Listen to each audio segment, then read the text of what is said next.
Welcome you all of you uh, in the EduSet lecture series. I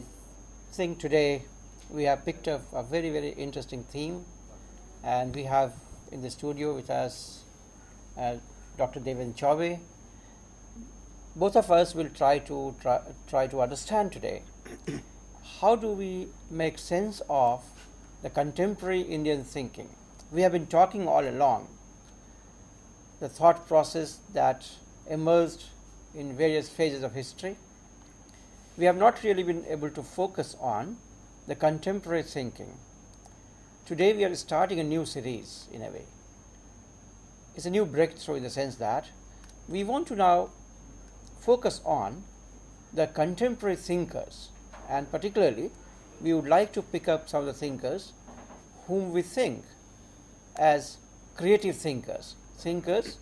who are not only reflecting upon the thought processes of the West or of the earlier generations, but a thought process of a new kind based on the contemporary reality, their own reflections on the contemporary reality. But the issue here is, how do we do that? How do we start it? How do we really anchor ourselves in this process of thinking about the contemporary thinkers? One of the issues that we have in front of us is the famous issue of the Indian thought process being a derivative discourse. I think we are aware of this argument that a lot of people suggest that the Indian thinkers have basically followed the Western pattern of thinking. So what we do is we are actually copycats of the West. But there is a strong opinion against this also, that Indian thinkers have been very creative in engaging with the West, engaging with the Western thinkers. It's not that we are copying from the West, but the fact is that we are using those resources for understanding our own society, and also we are generating new ideas. Keeping this in mind, we will today discuss the contemporary Indian thinking. जो भारतीय चिंतन परंपरा रही है, जिस भारतीय चिंतन परंपरा का इतिहास बहुत लंबा रहा है, हम ये जानना चाहते हैं कि क्या आज जो चिंतक हैं, आज जो जीवित चिंतक हैं, आज जो चिंतन हमारे यहाँ चल रही है, उसमें उसका कोई लिंक भारतीय चिंतन परंपरा के साथ है या नहीं, या हम ये समझना चाहते हैं कि क्या जो कुछ आज सोचा जा रहा है उसे हम भारतीय चिंतन परंपरा में रख सकते हैं या नहीं। मेरा ऐसा ख्याल है कि 1947 के बाद की जो चिंतन प्रक्रिया हमारे यहाँ चली, उसमें दोनों तरह की बातें एक साथ हुई। एक तो शायद जो उपनिवेशवाद के खिलाफ लड़ाई ख़त्म हुई देवेंद्र जी, उस लड़ाई के बाद एक नए तरीके से लोगों ने सोचना शुरू किया, और ये उपनिवेशवाद का चैलेंज हमारे सामने उस वक्त इतना नहीं था। नतीजतन शायद हम लोगों ने जो हमारा विरोध पहले था, जो गांधी या अंबेडकर या तमाम जो भारतीय चिंतक थे, उनका जो विरोध था औपनिवेशिक चिंतन के साथ, वो ख़त्म हो गया। और उसके ख़त्म हो जाने से एक तरह से हमने धीरे धीरे उनके साथ एक समझौता भी कर लिया, और जो नए विश्वविद्यालय बने हमारे, उन विश्वविद्यालयों में शायद जो टेंशन था उस ज़माने का, अपने एंटी कॉलोनियल स्ट्रगल का, वो टेंशन शायद ख़त्म हो गया। और इसलिए हमने हमारे सिलेबस में आप देखेंगे कि भारतीय चिंतन का एलिमेंट बहुत कम है। अब ये सवाल उठता है कि यदि हम कंटेम्प्रेरी चिंतन को देखना शुरू करें, कंटेम्प्रेरी इंडियन थिंकिंग को देखना शुरू करें, तो हमारा फ्रेमवर्क क्या हो। और उस संदर्भ में मुझे ऐसा लगता है कि क्या ये संभव है कि हम लोग भारतीय चिंतन को एक नए फ्रेमवर्क में देखना शुरू करें। और ये नया फ्रेमवर्क क्या हो, क्या वो फ्रेमवर्क जो आधुनिकता का फ्रेमवर्क है इंग्लिश स्पीकिंग वर्ल्ड का, उससे अलग हो, ये वो नया फ्रेमवर्क उसी फ्रेमवर्क का एक अंग हो और उसी को हम एक्सपैंड करने की कोशिश करें। एक अहम सवाल हमारे सामने है। मुझे ऐसा लगता है कि यदि हम भारतीय चिंतन को इसके परंपरागत चिंतन से जोड़कर देखना शुरू करें और फिर जो आधुनिक युग में या आज के युग में जो लोग चिंतनरत हैं, जो विद्वान, जो चिंतक हमारे साथ हैं, उनको समझने की कोशिश करें, तो शायद हम एक बेहतर तरीके से इस चिंतन प्रक्रिया को समझ पाएंगे। आप क्या सोचते हैं इस संदर्भ में? मणिन जी, मुझे जो सबसे अधिक जो बात विचार करने के लिए बातें करती है कि एक बड़ी लंबी लड़ाई रही है कि समकालीन चिंतन जैसा कोई शब्द होना चाहिए कि नहीं होना चाहिए, या संदर्भ होना चाहिए कि नहीं होना चाहिए। आप गौर करेंगे कि लंबे समय तक भारतीय इतिहास में इतिहासकार इस बात को लेकर बहुत विरोध करते रहे कि समकालीन इतिहास जैसी कोई चीज़ होती नहीं है। अगर समकालीन इतिहास जैसी कोई चीज़ होती नहीं है तो जाहिर है कि फिर वही दिक्कत होगी। समकालीन राजनीति भी नहीं होती है, समकालीन समाज जैसी कोई धारणा भी नहीं होती है, या समकालीन मतलब इतिहास या जितने भी ये वस्तुगत यथार्थ हैं वैसा कुछ होता नहीं है। तो बुनियादी तौर पर हम लोग को पहले इस पर भी विचार करना चाहिए कि समकालीनता की जो पूरी अवधारणा है उसको हम कैसे डिफाइन करें, उसको हम कैसे परिभाषित करें, या समकालीनता को हम कैसे लें। जैसे आप जानते हैं कि समकालीन जो शब्द है इस पर वेस्ट में काफ़ी लंबी बहस हुई है और 17वीं शताब्दी के आसपास इस पर काफ़ी चर्चा हुई। वहाँ पर लोगों ने समकालीन शब्द पर बहस करना शुरू किया। ये समकालीन का क्या मतलब है? समकालीन का मतलब है क्या उसका कोई टाइम पीरियड भी है? नहीं, मुझे लगता है कि समकालीनता को लोग दो तरह से देखते रहे हैं। आज भी लोग मानते हैं कि अभी तत्काल जो कुछ भी घटित हो रहा है ये समकालीन है। लेकिन हमें इस पर विचार करना चाहिए कि ऐसा कुछ नहीं होता है कि जो भी तत्काल हो रहा है वही समकालीन होता है। हो सकता है कोई ऐसी घटना घटे और आपको लगे कि आज घट रही है, लेकिन उसका संदर्भ आज का जो यथार्थ है उससे नहीं है। ये बहुत ही महत्वपूर्ण बात है। तो इस संदर्भ में फिर यदि हम ऐसा देखें कि आज जो चिंतन हम लोग कर रहे हैं उसका यदि सीधा संबंध हमारे भारतीय चिंतन के इतिहास से रहा है तो उसे हम समकालीन कह सकते हैं क्या? नहीं, मुझे लगता है कि हम लोग को इसको दो तरीके से सोचना चाहिए कि अगर हम 1900 या स्वाधीनता के बाद के समय को समकालीन समय के रूप में चिन्हित कर रहे हैं या उसकी पहचान करने की कोशिश कर रहे हैं, तो कहीं ना कहीं हमें यह भी लगता है कि जो 1947 के बाद का जो समय है और अब तक, अगर मान लीजिए आज हम 2012 में इस सवाल पर विचार कर रहे हैं, तो हमारे सामने कम से कम ये 60 साल और 65 वर्ष का समय हमारे सामने है, जिससे हम समकालीन कह सकते हैं। इसे हम समकालीन कह सकते हैं, क्योंकि वस्तुगत रूप से 1857 के पहले कंपनी का राज हिंदुस्तान में रहा, 1857 के बाद ब्रिटिश राज रहा, फिर 1947 के बाद हमारा अपना देश स्वतंत्र हुआ। स्वतंत्र मतलब कि हमारा तंत्र अपना बना, स्वतंत्र हुआ, और वहाँ से हमने अपनी राजनीतिक सत्ता कायम की। हमने अपनी एक जो बात मुझे लगती है कि ये अपनी राजनीतिक सत्ता कायम होने के बाद क्या आपको ये लगता है कि हमारी सोच की प्रक्रिया में कोई आमूल परिवर्तन आया, या हम अब भी वैसे ही सोच रहे? मुझे ऐसा लगता है, यदि आप देखें 1947 के पहले की प्रक्रिया, यानी 1835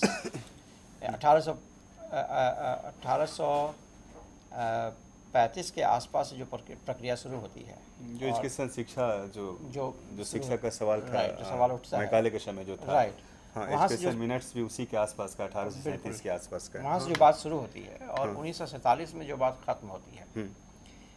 उसके बाद जो 1947 के बाद फिर हम सोचना शुरू करते हैं और ये लगभग 1980 तक चलता है। इसमें कोई यदि समकालीन का ये फलक है, तो इस फलक में कोई ख़ास पड़ाव भी हम सोचें, या हम ये सोचें कि इसमें एक कंटिन्यूटी है? मुझे इस बात की चिंता इसलिए हो रही है कि शायद जो सिविलाइजेशनल डायलॉग है, जो दो सभ्यताओं का डायलॉग जिसकी बात गांधी बार बार करते हैं, उन दो सभ्यताओं के डायलॉग में दो अलग अलग सोच प्रक्रियाएं हैं, और संसार को समझने का, संसार को देखने का, संसार के साथ हमारा जो एंगेजमेंट है ह्यूमन बीइंग्स का, उसके बारे में दो अलग अलग प्रवृत्तियां हैं या दो अलग अलग दृष्टिकोण हैं। और ये संघर्ष, इन दृष्टिकोणों का ये संघर्ष 1835 के बाद से ही शुरू हो गया है। लेकिन इसका जो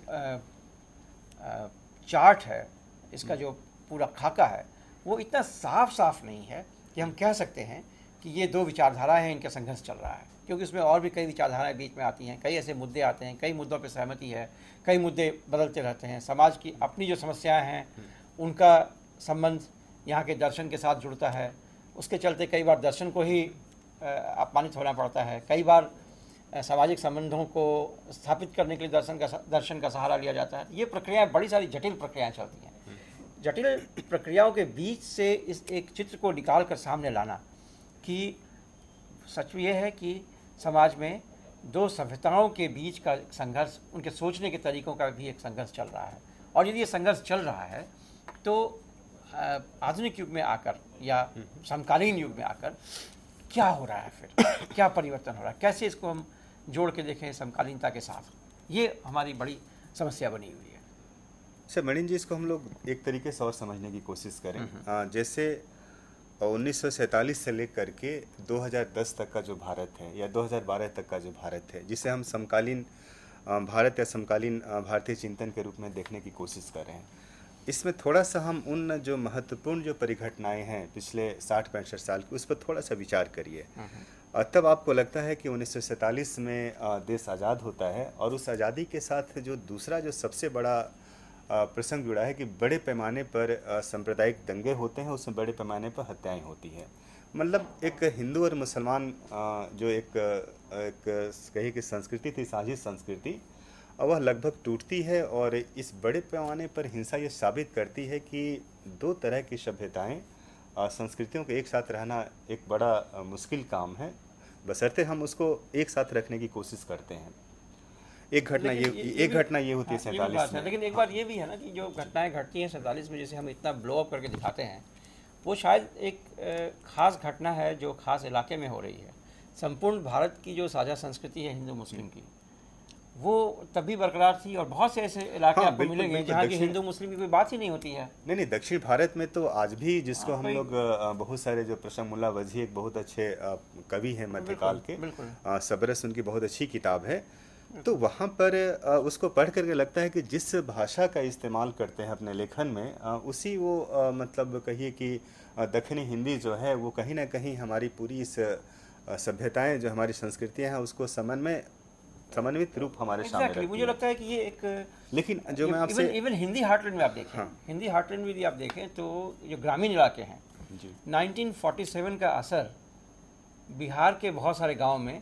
कुछ भी नहीं पड़ा। हो सकता नहीं हो गांव में, उत्तर प्रदेश के बहुत सारे गांव में कुछ भी नहीं, लेकिन बहुत सारे गांव ऐसे हैं जहां से पूरी की पूरी मतलब आबादी माइग्रेट करती है, पाकिस्तान की तरफ जाती है। सही बात है। लेकिन ऐसा भी हो सकता है कि इस घटना को जिस तरीके से साहित्यकारों ने रखने का प्रयास किया है सामने, या जिस तरह से राजनीतिक विश्लेषकों ने सामने रखने का प्रयास किया है, उसकी ये समस्या है किसी कुछ ज़्यादा ही बड़ा करके दिखाया है। नहीं, मैं जो आपसे बुनियादी तौर पर जिस बात की तरफ ले जाना चाह रहा था कि पहला हमारा महत्वपूर्ण समय 1947 से, यहाँ से एक ऐसी परिघटना, बड़ी घटना घटती है जहाँ से हमारे सोचने समझने का तरीका बदलता है। इसके बाद जो दूसरी परिघटना मेरे ध्यान में आती है वह 1956 में है, जब अंबेडकर एक तरह से हिंदू धर्म छोड़कर बुद्धिज्म में प्रवेश करते हैं 1956 में।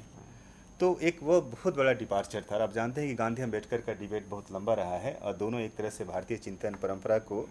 गहराई के साथ प्रभावित करते हैं। और अपने आप में ये दोनों बहुत समकालीन स्तर पर भी मतलब बुनियादी स्तर पर हमारा जो सामाजिक ढांचा है, हमारा जो राजनीतिक ढांचा है, या हमारा जो एक तरह से जो देशीय धारणाएं हैं उसको बदलने की कोशिश भी करते हैं। तो मुझे लगता है कि समकालीन जो चिंतन में 1947 के बाद जो दूसरा समय है वो 1956 का है, जिस पर हमें गंभीरता से विचार करना चाहिए। इसके बाद मुझे जो तीसरा जो सबसे बड़ा प्रस्थान बिंदु लगता है, जो हमारे पूरे खासकर गांव और शहर को प्रभावित करता है, वह 1967 में नक्सलवाद को हम लोग थोड़ा सा बहस के केंद्र में नहीं लाते, लेकिन आप जानते हैं कि आज भी नक्सलवाद एक हमारे देश की बहुत बड़ी समस्या भी है, एक बहुत बड़ी चुनौती भी है। और इससे निपटना एक तरह से हर स्तर पर लोग इससे एक तरह से इसके साथ संवाद भी कर रहे हैं, बहस भी कर रहे हैं। समस्या ना देखें, ऐसे देखें, आपने तो बात कही जो आपसे मैं कह रहा था कि 1967 हमारा तीसरा वह मतलब मुख्य समय है, परिघटना है, जहाँ से फिर हमारा पूरा गांव का जो सोशल स्ट्रक्चर है पूरा बदलना शुरू हो जाता है। जो कहिए कि सामंती जो व्यवस्था थी या हमारे यहाँ जो जमींदारी व्यवस्था थी, उसको इस 1967 के बाद सीधी चुनौती मिलती है इस हाँ, ये आंदोलन बात सही से, है, ये बात और सही है, एक लेकिन बुनियादीगत परिवर्तन होना शुरू होता हाँ, है। लेकिन मेरा ध्यान मैं आपका ध्यान इस तरफ लाना चाहूँगा कि मुझे लगता है कि उस परिवर्तन की जो प्रक्रिया है उसको तो हम ध्यान में रखें, लेकिन मेरा असली सवाल ये है कि या मेरी असली समस्या सोचने की ये है कि क्या ये जो परिवर्तन आया है इससे जो भारतीय दर्शन की चिंतन की प्रक्रिया जो मैं मानता हूँ कि आम चेतना का हिस्सा है, उसमें कोई भारी परिवर्तन आ गया है, या सामाजिक संबंधों में थोड़ा परिवर्तन आ रहा है? सामाजिक संबंधों में कुछ बुनियादी परिवर्तन आया है, लेकिन उस बुनियादी परिवर्तन में के आने से जो इनकी लोक चेतना है, जो जन चेतना है, उसमें कितना परिवर्तन आया है? जैसे मार्क्सवाद को ही लें आप। हाँ, मार्क्सवाद को लें, यदि आप समझते हैं कि समकालीन चिंतन में मार्क्सवाद का बहुत बड़ा व्यापक प्रभाव है और बहुत बड़ी संख्या में चाहे साहित्य में हो या समाजशास्त्र में हो, सब जगह ही मार्क्सवादी चिंतन ने अपना प्रभाव छोड़ा है। इन सब के बावजूद यदि आप एक बार उठाकर देखें कि जो भारतीय मार्क्सवादी चिंतक रहे हैं उनकी सोच प्रक्रिया में भारतीय चिंतन की उपस्थिति रही है या नहीं, तो आपको बड़ा आश्चर्य लगेगा देखकर कि तमाम मार्क्सवादी चिंतक एम.एन. रॉय से लेकर आज के जो तत्कालीन चिंतक हैं, रणधीर सिंह तक जितने भी लोग हैं, या नामवर सिंह भी जो हैं, ये सब लोग एक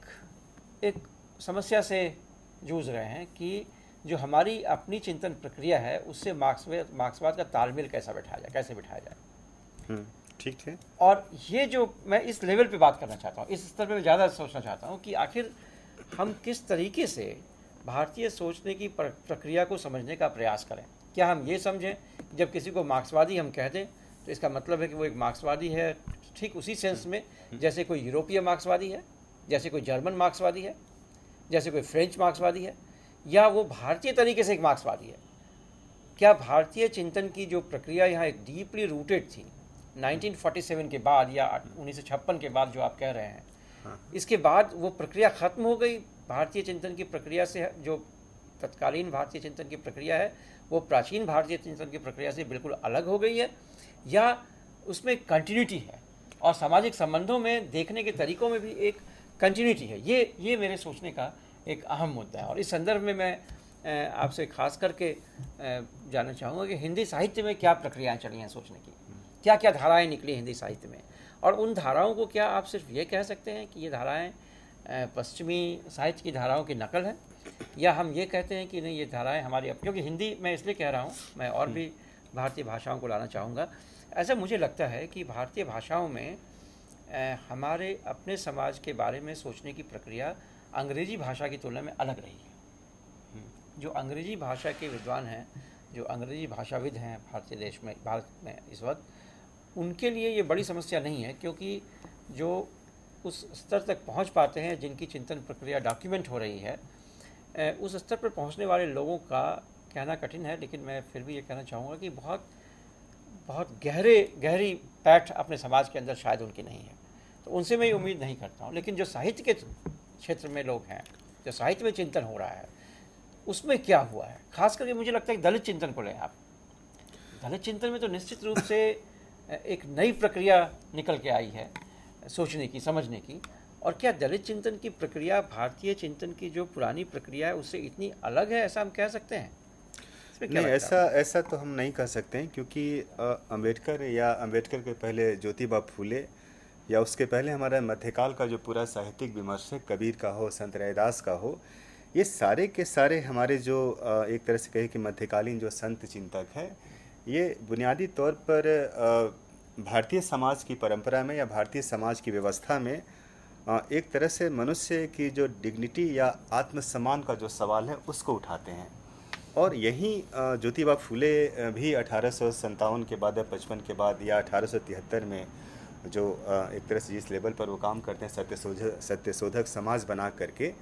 तो ज्योतिबा फूले या गुलामगिरी जैसी जब किताब लिखते हैं तो उनमें कहीं ना कहीं इसी आत्मसम्मान के सवाल को उठाने की कोशिश करते हैं। ये आत्मसम्मान का जो सवाल और यही आत्मसम्मान का सवाल आप देखेंगे बाद में गांधी अम्बेडकर के साथ भी जुड़ा हुआ है। और आप देखेंगे थोड़ा, और मैं इस वक्त आगे आऊँगा कि 47 के बाद अम्बेडकर जब बौद्ध धर्म अपनाते हैं तो वो भी यहाँ पर इसी आत्मसम्मान की बात करते हैं। बिल्कुल। और उनका एक बहुत बुनियादी सवाल था कि जो हमारी जो सामाजिक व्यवस्था है, जो हिंदू समाज की है, वह चार माली की तरह है। जिस तरह से 4 माले में आने जाने के लिए सीढ़ियाँ होती है एक से दूसरी मंजिल पर, वो कहते हैं कि हमारी भारतीय सामाजिक व्यवस्था जो वर्ण व्यवस्था है, जिसमें ब्राह्मण, क्षत्रिय, वैश्य, शूद्र हैं,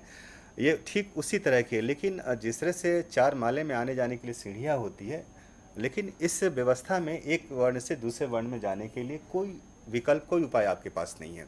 और इसीलिए कहते हैं कि ऐसी व्यवस्था को हम लेकर के क्या करेंगे। नहीं, सवाल वो नहीं है। सवाल जो मैं आप जो बड़ी अच्छी बात आपने कही कि जो डिग्निटी का सवाल है, ह्यूमन डिग्निटी का जो सवाल है,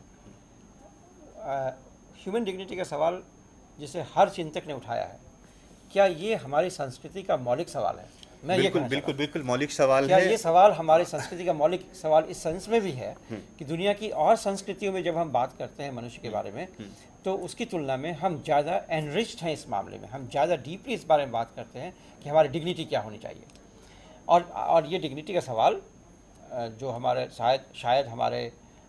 समाजशास्त्र के लिए भी एक मौलिक सवाल बन सकता है, भारतीय समाजशास्त्र की रचना में का एक मौलिक सवाल बन सकता है, दुनिया को हमारी देन हो सकती है कि हम ह्यूमन डिग्निटी की बात करते हैं। पश्चिम की तुलना में हमारे चिंतन प्रक्रिया में जो मटेरियलिज्म का एलिमेंट है वो थोड़ा कम है, या हम ये कहें कि हम मटेरियलिज्म के एलिमेंट को डिग्निटी के एलिमेंट से जोड़ के चलते हैं, जिसके बारे में एरिक फ्रॉम अक्सर चर्चा करते हैं। कि एरिक फ्रॉम कहते हैं कि जो भारतीय दर्शन प्रक्रिया है, परंपरा है, इसमें जिस तरह की समझ है मनुष्य के बारे में, वो समझ कहीं ज़्यादा डीप समझ है पश्चिम के इंडिविजुअल की समझ से। हाँ, और मैं ये बहुत सही बात आप करें। गांधी जी भी बार बार इस बात की चर्चा करते थे कि हमें समाज के सबसे उस गरीब व्यक्ति पर ध्यान देना चाहिए, जिसको वाकई मदद की ज़रूरत है। और उसके हिसाब से जब अपने हम सारे कार्यक्रमों को निर्धारित करते हैं, तो फिर तब लगता है कि हाँ, ठीक ठाक विकास हो रहा है। तो जो बात हम लोग डिग्निटी की चर्चा, आत्मसम्मान की चर्चा कर रहे थे, अब थोड़ा सा गौर करिए कि आखिर साहित्य या दूसरी विधाएं करती क्या है। मुझे बार बार लगता है, और इस पर लंबी बहस हुई है हमारी परंपरा में, कि मूलतः हम जितने भी हमारा शोध होता है, हमारी बहसें होती है, वो एक तरह से सच को लेकर के होती है, जिसको ट्रूथ, गांधी भी सत्य के प्रयोग की चर्चा करते थे।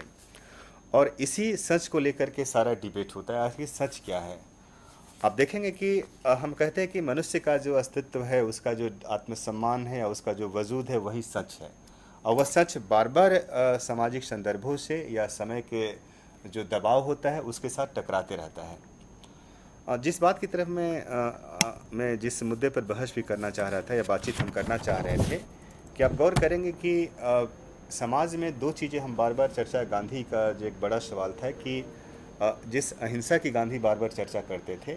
तो कहीं ना कहीं ये भी हमें तय करना चाहिए कि अगर अहिंसा है तो हिंसा भी है।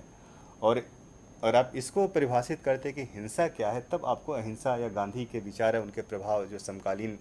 हमारे समय या चिंतन में पड़ा, उसको समझने में मदद मिलती है। उदाहरण के लिए हम लोग कहते हैं कि आखिर हिंसा क्या है। आप देखेंगे कि जो सबल्टन हमारे इतिहासकार हैं, जिनको हम लोग निम्नवर्गीय इतिहासकार कहते हैं, जिन्होंने एक तरह से ग्रामसी के प्रभाव में, अंतोनियो ग्रामसी के प्रभाव में, और सन 60 के बाद जिन्होंने रंजीत गुहा से लेकर के सुमित सरकार या दूसरे ज्ञानेंद्र पांडे हैं, साहिद अमीन हैं, ये सब लोग जिस तरह से डिबेट करते हैं, तो ये कहीं ना कहीं इस बात की तरफ इशारा करते हैं कि हमारी परंपरा में जो सबसे बड़ी दिक्कत होती है कि हम किसी एक व्यक्ति दूसरे व्यक्ति का अपमान करता है, और जब एक व्यक्ति दूसरे व्यक्ति का अपमान करता है तो वह अपमान धीरे धीरे हिंसा में तब्दील हो जाती है, क्योंकि अपमानित होने वाला व्यक्ति लगता है कि उसका अपमान हो रहा है। और जिस बात की तरफ आप मुझे लेकर आ रहे थे कि जो दलित साहित्य हिंदी में है, या भारतीय भाषाओं का जो दलित साहित्य है, या इसी तरह से जो स्त्री साहित्य है, या फिर आदिवासी समाज भी जो अपना साहित्य लेकर के आज समकालीन समय में आ रहा है, तो कहीं ना कहीं हमारा जो समकालीन समाज में जो आदिवासी समाज है, स्त्री समाज है, या दलित समाज है, यहाँ भी यह आत्मसम्मान का सवाल बहुत बड़ा सवाल है। ये जो आत्मसम्मान का सवाल है, जो अपमान और आत्मसम्मान का सवाल है, इसकी कोई सीमा भी है या नहीं है? क्योंकि कई बार मुझे लगता है यदि ये हमारी संस्कृति का सबसे मौलिक सवाल आत्मसम्मान ही है, तो क्या हमारी संस्कृति का मौलिक सवाल इतना जटिल है कि हम अपने समाज के रिकन्स्ट्रक्शन के बारे में, रिकन्स्टिट्यूशन के बारे में और किसी और तरीके से नहीं सोच सकते हैं? या यूँ कहें, जो पुराना सवाल है कि रिडिस्ट्रीब्यूशन और रिकॉग्निशन, ये दो जो सवाल हैं, ये आपस में कैसे जुड़े हुए हैं? मुझे कभी कभी लगता है कि जो सम्मान की बात करते हैं, इससे अस्मिता की राजनीति शुरू होती है, और अस्मिता की राजनीति की एक बड़ी सीमा होती है। वो सीमा ये होती है कि एक समय के बाद वो अपने ही लोगों के ऊपर जिसकी अस्मिता की लड़ाई लड़ी जा रही है उसके साथ ही वो अन्याय करना शुरू करता है। और इसलिए मुझे लगता है कि जो तत्कालीन या समकालीन चिंतन प्रक्रिया है, उस चिंतन प्रक्रिया में अस्मिता की लड़ाई की बात तो हो सकती है, जैसे हमारे राष्ट्रीय आंदोलन के समय भी अस्मिता की लड़ाई की बात थी, लेकिन साथ साथ एक न्याय की बात भी है, जस्टिस की बात भी है। और वो जस्टिस केवल अस्मिता के स्तर पर जस्टिस की बात नहीं है, उस जस्टिस की बात, उस न्याय की बात सच में उत्पादन के संबंधों के स्तर पर भी है। और इस संदर्भ में यदि आप देखें देवेंद्र जी कि हम भारतीय साहित्य को देखें, भारतीय साहित्य मेरे कहने का मतलब है भारतीय भाषाओं के साहित्य को देखें, ठीक, और उसमें मैं अंग्रेजी को फिलहाल शामिल नहीं करता हूँ, वैसे आप क्या बांग्ला साहित्य है, गुजराती साहित्य है, उड़िया है, मराठी है। तो मैं ये जानना चाहता हूँ और मुझे ये बात बार बार लगती है कि क्या भारतीय भाषाओं में जो साहित्य की रचना की गई है उसमें ऐसी प्रक्रियाओं को पकड़ने की कोशिश की गई है जिसमें रिकॉग्निशन एंड रीडिस्ट्रीब्यूशन का सवाल साथ साथ जुड़ा हुआ बार बार आ रहा है। क्योंकि दलित साहित्य के खास करके कि आपने दलित पे बहुत काम किया, मुझे लगता है यदि दलित साहित्य को गौर से देखें तो वहाँ भी ये बात उठती है कि रिकॉग्निशन का सवाल केवल रिकॉग्निशन का सवाल नहीं है, अस्मिता का सवाल नहीं है, या ये केवल डिग्निटी का सवाल नहीं है, ये सवाल साथ में जुड़ा हुआ है रीडिस्ट्रीब्यूशन के साथ भी, उत्पादन के संबंधों को लेकर भी और सुविधाओं को लेकर भी और सामाजिक मान सम्मान को लेकर तो जुड़ा है, लेकिन साथ में प्राकृतिक संसाधनों को लेकर भी के साथ भी जुड़ा हुआ है। बहरहाल इस बात को हम यहाँ छोड़ें और हम लोग थोड़ा इस बात पे आएँ कि जो विचारधाराएं हमारे यहाँ इस वक्त पाई जा रही हैं, जिसमें मार्क्सवादी विचारधारा एक है, गांधीवादी है और अम्बेडकर है, ये तीन तरह की विचारधाराएं हमारे यहाँ मूल रूप से राजनीतिक तौर पर बहुत ही प्रभावशाली है। मुझे ऐसा लगता है कि इन तीन विचारधाराओं के बीच भी एक संवाद की संभावना है, और संवाद की संभावना इसलिए है कि तीनों विचारधाराएं एक खास बात पर सहमत हैं। वो खास बात क्या है? जो अभी आपने सवाल उठाया, डिग्निटी का सवाल जो है, डिग्निटी और रीडिस्ट्रीब्यूशन, रिकॉग्निशन और रीडिस्ट्रीब्यूशन, इन दोनों के सवाल पर इन तीनों के बीच में एक सहमति है, और इसलिए ऐसा लगता है कि इनके बीच एक संवाद की ज़रूरत है। क्या आपको लगता है कि हिंदी साहित्य में इस तरह के सवाल उठाए गए हैं? देखिए, साहित्य हमेशा जो मनुष्य समाज का जो दुख है, जो तकलीफ़ है, उसका बयान करता है, जिसको हम मानते हैं कि अगर जीवन है तो जीवन में संघर्ष होगा, संघर्ष के कारण हमारे दुख, तकलीफ और उत्पीड़न होता है। आप देखेंगे कि इन सारे सवालों को लेकर के हमारा साहित्य, चाहे प्रेमचंद का साहित्य हो या इधर का साहित्य हो, उसमें ये सवाल बड़े सवाल के रूप में आए हैं। और आप थोड़ा सा विचार करेंगे अम्बेडकर को लेकर के, मार्क्स को लेकर, गांधी को लेकर के, तो ये तीनों विचारक भी, अम्बेडकर भी अगर बुद्धिज्म को स्वीकार करते हैं तो बार बार कहते थे कि बुद्ध भी इस बात की चर्चा करते हैं कि संसार एक तरह से दुखों का सागर है और दुख के बहुत सारे कारण हैं, और दुख का जो सबसे बड़ा कारण है, इस बात की चर्चा करते हैं कि इस दुख का सबसे बड़ा कारण है कि हम संग्रह करते हैं। तो कहते थे कि बुद्धिज्म में भी था कि जो उनके जो मतलब उनके जो अनुयायी होते थे उनको बार बार कहते थे कि हमें संग्रह की वृत्ति से एक तरह से बचना चाहिए। मतलब जो संपत्ति होगा उस पर किसी व्यक्ति का अधिकार नहीं होगा। बिल्कुल। और ठीक यही बात मार्क्सवाद में भी आप देखेंगे कि जो हमारी व्यवस्था है वहाँ पर भी संपत्ति किसी की व्यक्तिगत नहीं होगी, संपत्ति पर राज्य सत्ता का प्रभाव होगा, राज्य सत्ता का आग्रह होगा, वो भी राज्य सत्ता का कुछ दिन तक, फिर तो समाज का उसका कंट्रोल, समाज का कंट्रोल होगा, समाज का कंट्रोल होगा। तो ये बिल्कुल सही कह रहे हैं कि ये जो रिडिस्ट्रीब्यूशन का सवाल है, जो प्राकृतिक संसाधनों के ऊपर मनुष्य के अधिकार का सवाल है, ये सवाल एक बहुत ही महत्वपूर्ण सवाल हर विचारधारा के लिए रहा है जी। और इस हद तक रहा है कि मुझे लगता है यदि आप इन तीनों को एक साथ बिठाकर उनसे बातचीत करने लगे तो अंत में वो कहेंगे कि हमारा मौलिक सवाल यही है। हाँ, बिल्कुल मौलिक सवाल वही है, क्योंकि उससे सारा सवाल जुड़ा हुआ है। देखिए, यही काम साहित्य भी करता है और यही काम एक तरह से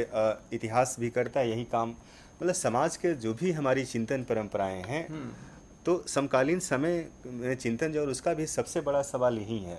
जब भी आप अस्मिताओं की चर्चा बार बार कर रहे थे, तो अस्मिताओं के आने के पीछे भी बुनियादी तौर पे यही कारण है कि कहीं ना कहीं लोग को लगता है कि हम अपने सामाजिक अस्मिता की चर्चा करेंगे तो हमारा जो दुख है, हमारा जो तकलीफ़ है या हमारी जो भी व्यथा है, उस पर लोग का ध्यान सीधे आएगा, इसलिए हम अपने अस्मिता की चर्चा करें। लेकिन एक जो बात मुझे बार बार लगती है कि जब हम जिस आम जनता की चर्चा करते हैं, जो एक तरह से आप गौर करेंगे कि हिंदी साहित्य में भी नक्सलवाद या 70 के बाद जो सबसे बड़ा सवाल हुआ, आप फिल्म में देखेंगे समानांतर फिल्म का आंदोलन चला, समानांतर सिनेमा का दौर चला, और साहित्य में भी आम आदमी का सवाल एक बड़े सवाल के रूप में आया कि हमारे पूरे साहित्यिक चिंतन में, साहित्यिक विचारधारा में आम आदमी का वजूद क्या है, उस आम आदमी को हम कैसे समझने की कोशिश करें। जैसे इस आम आदमी में कौन कौन हो सकते हैं, जैसे इसमें गरीब किसान हो सकते हैं, जैसे इसमें चरवाहा हो सकता है, जैसे इसमें कामगार हो सकते हैं, जैसे इसमें मजदूर हो सकते हैं, इसमें दलित जातियां हो सकती हैं, इसमें स्त्री समाज, ये तरह तरह के जो सारे लोग हैं, इस एक तरह से आम जनता के व्यापक हिस्से हैं। ये बार बार कहते थे कि हम उनके दुख की चर्चा जरूर करें, लेकिन आप देखेंगे कि साहित्यिक चिंतन की परंपरा में या मुझे लगता है कि सबल्टन इतिहासकार भी हैं या जो इधर के समकालीन चिंतक हैं, ये बार बार ये समझने की कोशिश करते हैं कि यह जो आम आदमी है,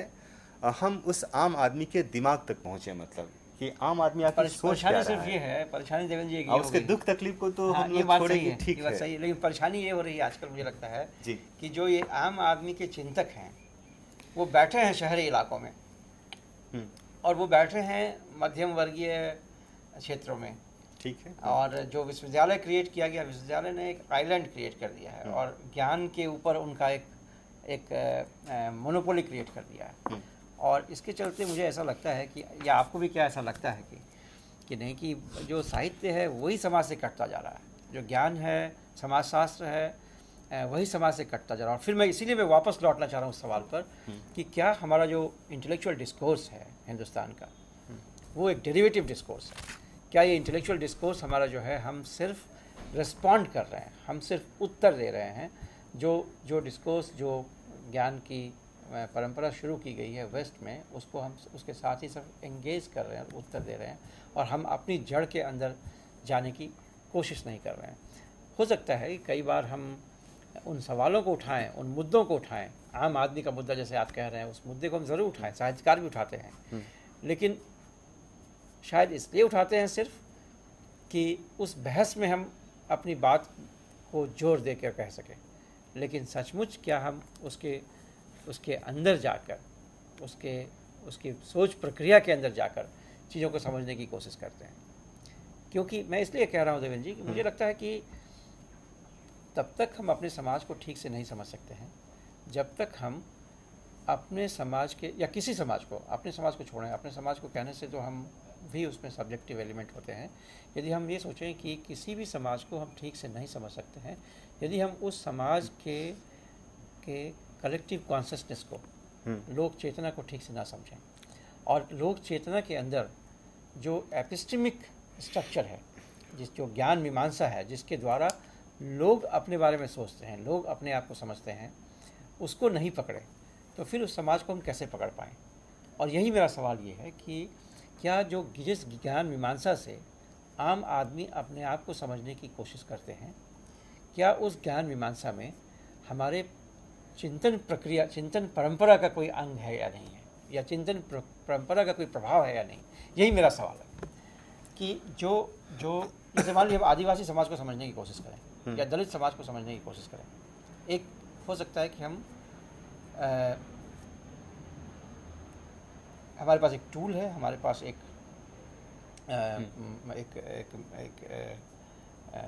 फ्रेमवर्क है समझने का, उस फ्रेमवर्क से हम जाएं और दलित समाज को समझकर वापस लौट आएं। लेकिन सवाल ये है कि दलित समाज अपने आप को कैसे समझ रहा है। जब तक हम उसको नहीं समझेंगे तब तक हम उसके व्यवहार को भी नहीं समझ पाएंगे। और क्या आपको ऐसा लगता है, मुझे ऐसा लगता है, इसलिए मैं जानना चाहता हूँ क्या आपको ऐसा लगता है कि साहित्य के क्षेत्र में भी जो साहित्यकार हमारे समाज को समझने की बात करते हैं, वो भी कई बार हमारे ज्ञान मीमांसात्मक तत्वों को समझ पाने में असक्षम है। मैं तत्काल वर्तमान समय में कह रहा हूँ, जैसे मुझे लगता है प्रेमचंद बहुत सक्षम है, दलित साहित्य में ये सक्षमता मुझे ज़्यादा दिखती है। लेकिन गैर दलित साहित्य जो है, वहाँ मुझे लगता है कि जो एक एलिटिज़म आया है, जो लोग निकल के समाज से, गांव से आके स्थापित हो गए हैं शहरों में, विश्वविद्यालयों में, उनके लिए अब ये एक सामान्य सी प्रक्रिया का अंग है, एक कृत्रिम प्रक्रिया है। लिखना पढ़ना उनके लिए कृत्रिम प्रक्रिया है, नेचुरल नहीं है उनके लिए। और नेचुरल नहीं होने के चलते क्या है कि हम कहीं ऐसे तत्वों को अपने सोचने की प्रक्रिया में शामिल कर रहे हैं जिसका आधार हमारे समाज में ना हो। ऐसा तो नहीं हो रहा है, मुझे ऐसा लगता है, इसलिए मैं आपसे पूछता हूँ कि आपको कैसा लगता है? देखिए, ये हमेशा से ये दिक्कत रही है कि जो चीज़ें छप करके आती है उसको हम मुख्य चीज़ मान लेते हैं। हाँ, ये बड़ी भारी परेशानी है और इसलिए मैं बार बार इस सवाल को जबकि आज भी मतलब इस छपे हुए चीज़ों के समानांतर एक ऐसी धारा भी है, मतलब गांव में लोग रहते हैं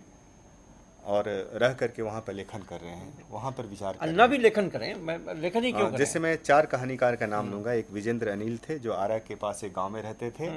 अभी एक सुरेश कांटक हैं जो ब्रह्मपुर के पास एक गांव में रहते हैं, बक्सर के पास। एक महेश कटारे हैं जो ग्वालियर के पास रहते हैं, और विजयकांत है जो उत्तर बिहार में मुजफ्फरपुर के पास एक जगह पर रहते हैं। जायसवाल जी हैं जो या चंद्रकिशोर जायसवाल रहते हैं। तो मैं कह रहा था कि ऐसे बहुत सारे लोग हैं जो ठीक गांव के किनारे रहते हैं, गांव में रहते हैं, और गांव के समाज की जो बुनियादी समस्याएं हैं उनसे सीधे टकरा रहे हैं, उनको देख रहे हैं, उनके बारे में एक तरह से उन सवालों को साहित्य का सवाल बना करके प्रस्तुत कर रहे हैं। अब देखेंगे कि इनकी बहुत सारी कहानियां जब पढ़ेंगे, विजयकांत की या विजेंद्र अनिल की या महेश कटारे की, सुरेश कांटे की, तो ये लोग एक तरह से 70 के बाद जो गांव में जो एक तरह से जो आप गौर करेंगे कि गांव में नक्सलवादी आंदोलन के बाद परिवर्तन होता है, लेकिन उसके साथ साथ जिस तरह से ज़मींदारी प्रथा का समापन होता है तो उसके बाद बहुत सारी ज़मीनें रीडिस्ट्रीब्यूट हो जाती है, और उन ज़मीनों पर एक तरह से एक नारा चलता है कि जो बोएगा वहीं काटेगा उसको। तो उस वो पूरी एक बड़ी धारा है एक तरह से, हिंदी साहित्य में ही नहीं बल्कि महाश्वेता देवी भी बांग्ला में लिखती हैं, ऐसी किताबें लिखती हैं। और 1084 की माँ जैसा नोवेल पढ़ेंगे तो उसमें गांव के मजदूरों से लेकर के जो नक्सल मूवमेंट से जुड़े जो छात्र हैं या जो भी इंटेलेक्चुअल वर्ग है उसकी भूमिका भी दिखाई पड़ती है। या फिर एक जगदम्बा प्रसाद दीक्षित हैं जो मुर्दा घर जैसा उपन्यास लिखते हैं, जिसमें बम्बई की झोपड़पट्टी में रहने वाली जो महिलाएं हैं, जो सामाजिक वर्ग है, उसका जो एक तरह से सामाजिक जो एक तरह से संघर्ष है उसको दिखाने की कोशिश करते हैं। आप देखेंगे कि सारी चीज़ें 70 के बाद हमारे साहित्य चिंतक के विचार का हिस्सा बनती है। नामवर सिंह या मैनेजर पांडे या राजेंद्र यादव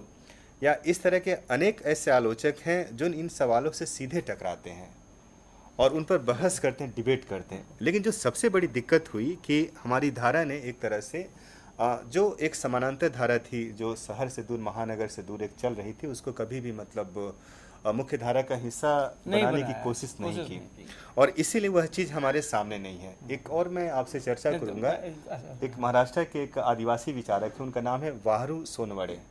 वाहरू सोनवड़े ने एक बार एक लेख लिखा था पहल में आदिवासी अस्मिता के सवाल पर, और कहा था कि हमारे बारे में बहुत गलत राय लोगों ने बना रखी है कि आदिवासी ऐसे होते हैं, आदिवासी वैसे होते हैं। लेकिन वो कहते थे कि हमारे यहाँ बहुत सारी परंपराएं हैं जो एक सामूहिकता, जो कलेक्टिव जो एक तरह से वर्क होता है, ग्रुप का जो बात होती है, वो कहते हैं कि हम लोग बहुत सारे काम, आदिवासी समाज की जो सबसे बड़ी विशेषता है वो सामूहिकता या सामूहिक जिंदगी में विश्वास करता है और वो कलेक्टिव रेस्पॉन्सिबिलिटी भी लेता है। मतलब ये जो चीज़ है ना देवेंद्र जी, इसी को मैं और मेरे ख्याल से ये हमारे भारतीय चिंतन या समकालीन चिंतन का एक बड़ा अहम हिस्सा है। इसी बात को मैं कहता हूँ देवेंद्र जी कि ये जो है ये एपिस्टेमिक कम्युनिटी है। ये जो आदिवासी समाज है वो जिस तरीके से अपने बारे में सोचता है उसके सोचने की प्रक्रिया का एक ज्ञान मीमांसा है। जिस तरीके से प्रकृति के बारे में सोचता है, अपने बारे में सोचता है, अपने संबंधों के बारे में सोचता है, जब गैर आदिवासी उसे समझने की कोशिश करता है तो गैर आदिवासी अपने ज्ञान मीमांसा से उसे समझता है और इसीलिए कन्फ्यूजन पैदा होता है। और क्या यही बात भारतीय समाज में बड़े तौर पर भी लागू होती है कि हम कहीं दूसरे के ज्ञान मीमांसा से अपने आप को समझने की कोशिश कर रहे हैं, और ये हमारी समस्या बनी हुई। जैसे मैं देखता हूँ कि समाजशास्त्र की जो समस्या है, और इसलिए मैं बार बार समाजशास्त्र से निकल के साहित्य में घुसने की कोशिश करता हूँ, जाने की कोशिश करता हूँ, साहित्यकारों से बातचीत करने की कोशिश करता हूँ, क्योंकि मुझे बड़ी पीड़ा होती है ये देखकर कि जो समाजशास्त्र है हमारा है उसमें जो मुद्दे उठाए जा रहे हैं, जो बातें हो रही हैं, जिस तरीके से हम चीज़ों को समझने की कोशिश कर रहे हैं, उन सब पर पश्चिम का एक बड़ा भारी प्रभाव पड़ता है। मैंने कई समाजशास्त्रियों से बातचीत की और मैंने उनसे पूछा कि क्या आपको लगता है कि पश्चिम का बड़ा प्रभाव हमारे सोचने के तरीके पे है? और ये प्रभाव, मेरे कहने का मतलब सिर्फ ये नहीं है कि हम उनसे ज्ञान ले रहे हैं, बल्कि प्रभाव एक तरीके से मास्टर स्लेव रिलेशनशिप वाला प्रभाव है। जो गुलामगिरी हमारी है वो अभी भी बरकरार है। और ये कई लोगों ने माना कि भाई परेशानी ये है कि समाजशास्त्र में यदि आप कुछ भी कहना लिखना पढ़ना चाहते हैं तो इसके अलावा आपके पास कोई उपाय नहीं है कि आप वेस्ट के फ्रेमवर्क में ऐसा करें। बहुत से लोगों ने ये सवाल को उठाया है, लेकिन एक समय के बाद उस सवाल को फिर ड्रॉप कर दिया है। क्या कारण है इसका, मुझे बहुत अभी उस पर कुछ कहना नहीं है। लेकिन एक बात जो आपने उठाई अभी कि जो आदिवासी समाज का ज्ञान मीमांसा है, उसके बिना हम उस समाज को यदि समझेंगे तो हमेशा ये नौबत आएगी कि हम उसे ठीक से नहीं समझ पा रहे हैं। और साहित्य के क्षेत्र में, हिंदी साहित्य में खास करके, और ये मेरी शिकायत है हिंदी साहित्य वालों से कि हिंदी साहित्य में भी जो भारतीय दर्शन की वर्तमान प्रक्रिया चली है, भारतीय दर्शन में जो सोच की वर्तमान प्रक्रिया चली है, उनके साथ उनका एंगेजमेंट क्या है। उदाहरण के तौर पे मैं बताऊंगा कि आलोचना को लें आप, मुझे सब कुछ उसमें मिलता है। पोस्ट मॉडर्निज्म भी मिल जाएगा, मार्क्सिज्म भी मिल जाएगा, आलोचना में सब कुछ मिल जाएगा, सारे सिद्धांतों की बातचीत वो करते हैं। लेकिन भारत में ही जो दर्शन को लेकर एक जयपुर स्कूल ऑफ थॉट बना, जिसमें यशदेव शल्य थे या मुकुंद लाट हैं, ये तमाम जो लोग हैं,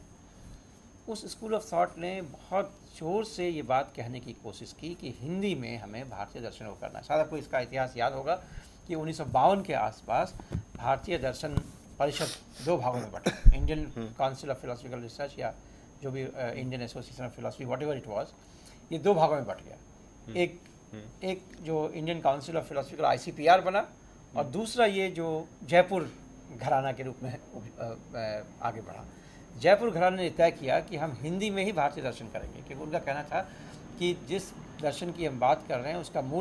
उसकी मूल भाषा हिंदी है, और जब भी उसे हम अंग्रेजी में लिखेंगे तो सिर्फ ट्रांसलेशन ही होगा, और जब भी वो ट्रांसलेशन होगा तो फिर हम क्या करेंगे कि भारतीय दर्शन को उस फ्रेम में डालने की कोशिश करेंगे, ट्रांसलेट करने की प्रक्रिया में। मुझे आश्चर्य इस बात को देखकर लगता है कि जो साहित्य के, हिंदी साहित्य के खास करके जो आलोचक रहे हैं, उन्होंने भारतीय दर्शन की उस नई प्रक्रिया को देखने समझने का प्रयास नहीं किया। उस नई प्रक्रिया से कैसी समालोचना नहीं करनी चाहिए, क्या इसका कोई प्रयास आपको दिखता है क्या?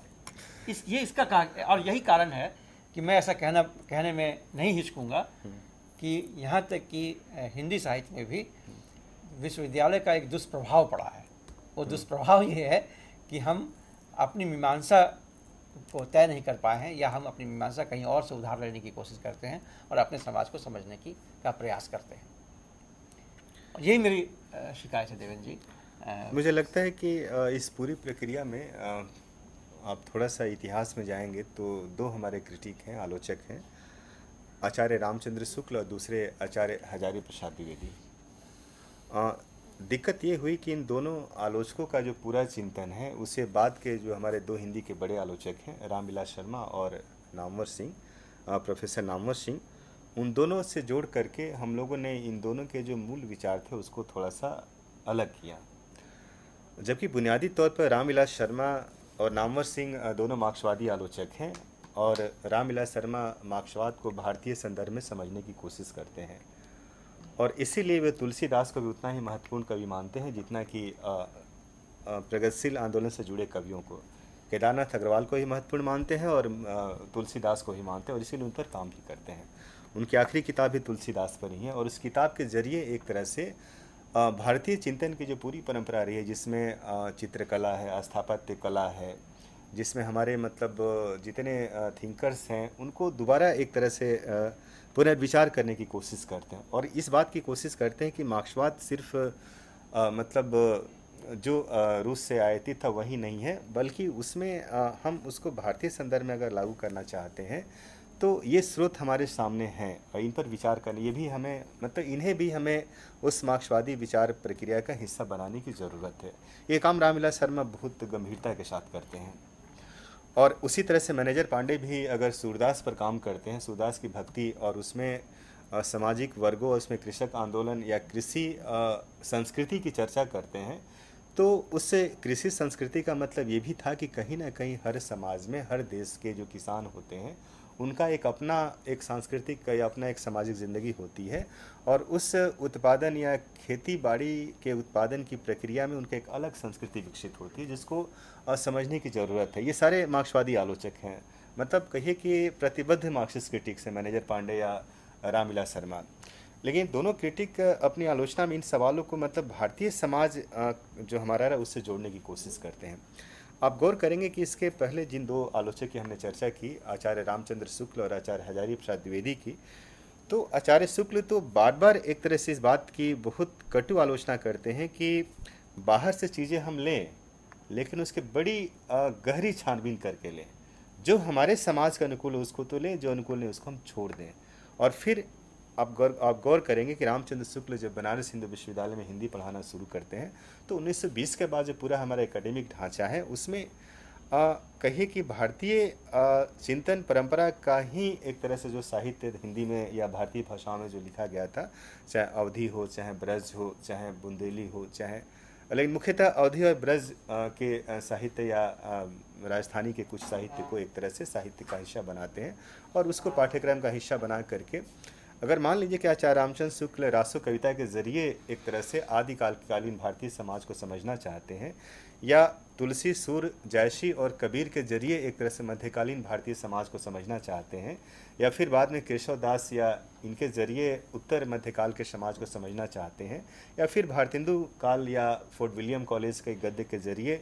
19वीं शताब्दी का जो पूरा भारतीय साहित्यिक परिदृश्य है, जो चिंतन है, समझना चाहते हैं, तो कहीं ना कहीं आचार्य शुक्ल उसी भारतीय चिंतन परंपरा को एक तरह से पाठ्यक्रम का हिस्सा बनाने की कोशिश करते हैं। आपसे जो मैं कह रहा था कि बात की हिंदी आलोचना का ये दुर्भाग्य रहा कि पूरी आलोचना रामविलास शर्मा वर्सेस नामवर सिंह के डिबेट में या उस संवाद में उलझ करके रह गई। ये एक बड़ी समस्या मुझे भी लगती है। इसके समानांतर, ठीक इसी के समानांतर हजारी प्रसाद द्विवेदी जब काम करते हैं तो कबीर के जरिए या मध्यकाल पर जो उनका काम है, तो वे भी इस पूरी परंपरा को बुद्ध से भी जोड़ते हैं और दूसरी परंपराओं से भी जोड़ते हैं। जैसे द्विवेदी जी का जो उपन्यास है, उस उपन्यास में बाणभट्ट की आत्मकथा हो या अनाम दास का पोथा हो या पुनर्नवा हो, तो बड़ी आप इन तीनों किताब को कह सकते हैं ये तीनों किताबें भारतीय परंपरा की किताबें हैं, जिसमें भारतीय परंपरा बुनियादी तौर पर स्थापित होती है। और वही नहीं, बल्कि भारतीय परंपरा को एक नए तरीके से देखने समझने की बात उसमें की गई है, और नया तरीका मुझे लगता है ज़्यादा ऑथेंटिक तरीका है। लेकिन दिक्कत हुई कि आचार्य द्विवेदी ने ये सारे काम किए, उसमें भारतीय परंपरा को एक अलग तरीके से मतलब ये डिबेट नामवर सिंह वर्सेस रामविलास शर्मा जो हुआ, उसने पूरा का पूरा समकालीन हमारे चिंतन को, खास तौर से हिंदी आलोचना का जो पूरा परिदृश्य है, उसको बहुत प्रभावित किया। और एक तरह से कहिए कि एक गुट रामविलास शर्मा का बन गया हिंदी आलोचना में, एक गुट नामवर सिंह का बन गया, जिसका नतीजा निकला कि हम मूल सवालों से कहीं अलग हट गए। ऐसा आप मानते हैं? जबकि हजारी प्रसाद द्विवेदी और आचार्य रामचंद्र शुक्ल दोनों भारतीय चिंतन की परंपरा को समकालीन और प्रासंगिक बनाने की कोशिश कर रहे थे, और बनाते भी ये लोग हैं। आप द्विवेदी जी के बहुत सारे निबंधों को पढ़िए, जैसे उनके तीनों उपन्यासों में एक तरह से स्त्री के का जो सवाल है, या बाणभट्ट की आत्मकथा या अनाम दास के पोथा में या पुनर्नवा में, तो कहीं ना कहीं मतलब हमारी जो निरंतरता जो भारतीय समाज की है, उसी को बनाने की कोशिश है। लेकिन जब हम कंटेम्प्रेरी आलोचना को पढ़ते हैं तो तब हम देखते हैं कि द्विवेदी जी की जो परंपरा है वो कहीं खोजी चली जा रही है। एक दूसरी परंपरा जो द्विवेदी जी ने पैदा की थी, उस परंपरा को खोजना मुश्किल होता जा रहा है, जो समकालीन। एक बांग्ला के बहुत अच्छे चिंतक सोमेन सेन हैं। सोमेन सेन ने एक बार कहा था कि हमारे जो विद्वान हैं, जो दिक्कत ये पैदा होती है कि जो लोकायत का जो उपयोग है उसको मतलब बड़े बड़े विद्वान नहीं करते हैं, जबकि उनका उपयोग आप करते हैं तो वो कहीं ना कहीं बहुत सारी जो टूटी हुई कड़ियाँ हैं उसको जोड़ने का काम करती है। वैसे जब आपने लोकायत की बात कर दी तो मैं एक बात और कहूँ, ये समस्या दर्शन में भी उतनी ही ज़बरदस्त है। जी। दर्शन में क्या हुआ है कि इंडियन फिलॉसफी को पे जिन लोगों ने लिखा है, जैसे खास करके आप इनको लें, D.P. चट्टोपाध्याय को लें, जिन्होंने लोकायत पे बहुत महत्वपूर्ण किताब लिखी है। उनकी समस्या क्या हुई है कि उन्होंने मार्क्सवादी इंटरप्रिटेशन किया है इंडियन फिलॉसफी का, या तो इंटरप्रिटेशन किया, या फिर वो मार्क्सवादी फ्रेम के अंदर भारतीय दर्शन के इतिहास को समझने का प्रयास करते हैं। नतीजा क्या होता है कि बार बार जो इसे मैं कहता हूँ ये जर्मन आइडियोलॉजी सिंड्रोम है। ऐसा मैं इसलिए कहता हूँ कि जर्मन आइडियोलॉजी में क्या हुआ है, जो टेक्स्ट है मार्क्स का जर्मन आइडियोलॉजी, वो एक बहस है जर्मनी के उस वक्त के आइडियलिस्ट चिंतकों के बीच में और मार्क्स के बीच में, उनको समझने का मार्क्स प्रयास कर रहा है। और उस बहस, जब कोई बहस में शामिल होता है तो बहस में आप एक स्ट्रांग पोजीशन लेते हैं, और वो स्ट्रांग पोजीशन कई बार आपका आखिरी पोजीशन नहीं होता है, हो सकता है उसमें आप थोड़ा कॉम्प्रोमाइज़ भी करें किसी स्टेज पर, लेकिन जब बहस चल रही है तो उसमें आप एक स्ट्रांग पोजीशन लेके अपने आप को अलग खड़ा करने की कोशिश करते हैं। तो मार्क्स ने उसमें शायद अपने आप को एक अलग खड़ा करने की कोशिश की, जिसमें एक सेंटेंस आया, बीइंग डिटरमिन्स द कॉन्शसनेस। अब ये जो एक सेंटेंस था, ये मूल मंत्र बन गया भारतीय दर्शन के पर लिखने वालों के लिए, और वो बार बार इस बात पर जोर करने देने लगे कि इसका ऑरिजिन क्या है, ऑरिजिन कहाँ से हुआ। जिस टेक्स्ट के बारे में वो गीता पे लिखेंगे तो पहले वो गीता के ऑरिजिन के बारे में बात करेंगे।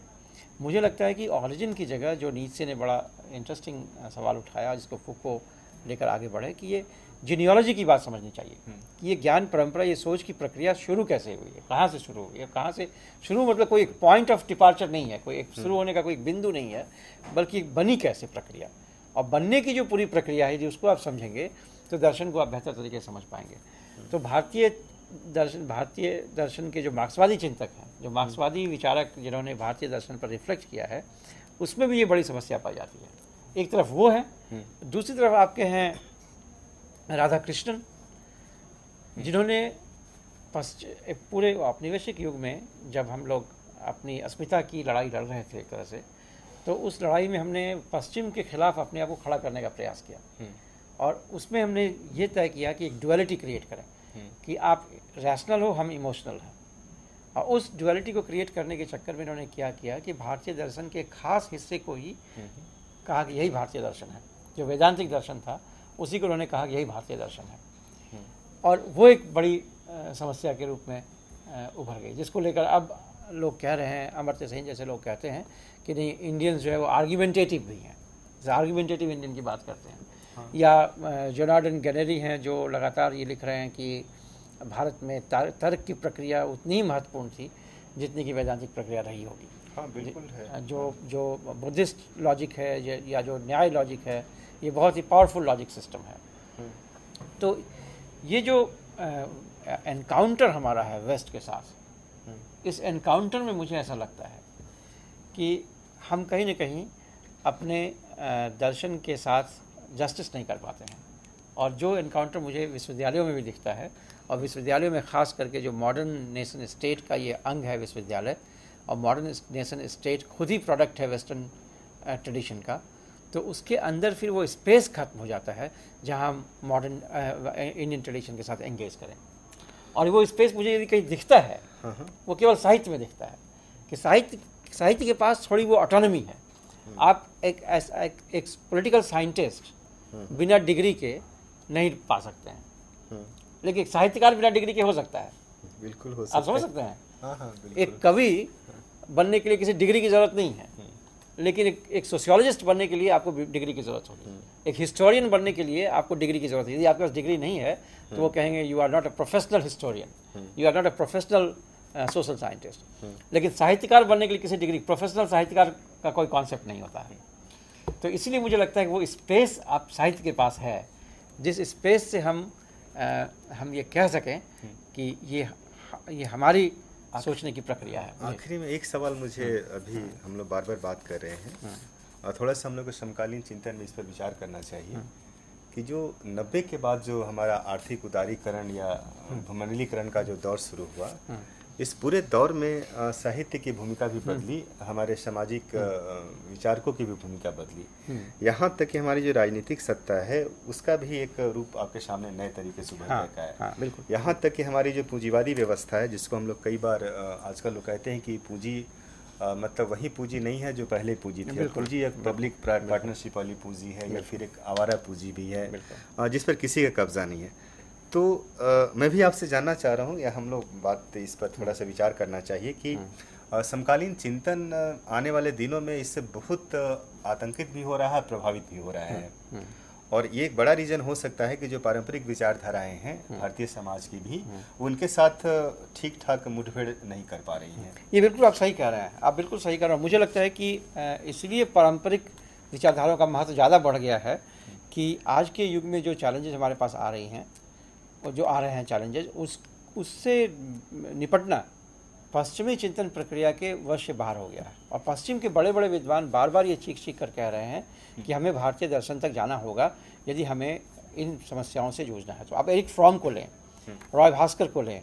जीजेक को लें, ये तमाम लोग जोर जोर से कह रहे हैं कि भाई जो पश्चिमी चिंतन प्रक्रिया है उसकी सीमाएं आ रही हैं, उसको समझने, खास करके आधुनिक पश्चिमी, मैं उसकी बात कर रहा हूँ,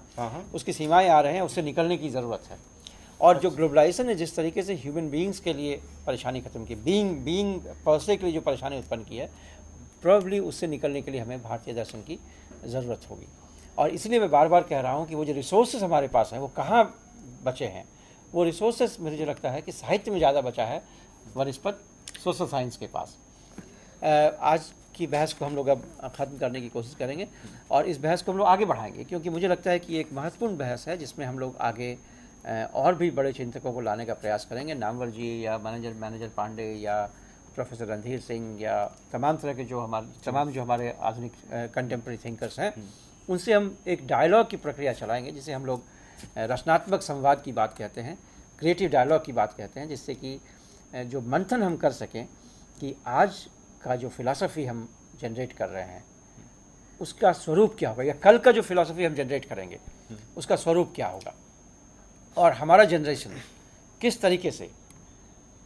आज की समस्याओं से निपटता हुआ एक नए दर्शन की खोज का प्रयास करेगा। हम लोग आगे आने वाले टाइम में इस पर बहुत गंभीरता से सोचने की बात चलाएंगे देवेंद्र जी। लेकिन मेरा आग्रह एक बार इस बात से फिर आपके लिए रहेगा कि जो भारतीय दर्शन की वो धारा है वर्तमान समय में जिसने ये तय किया है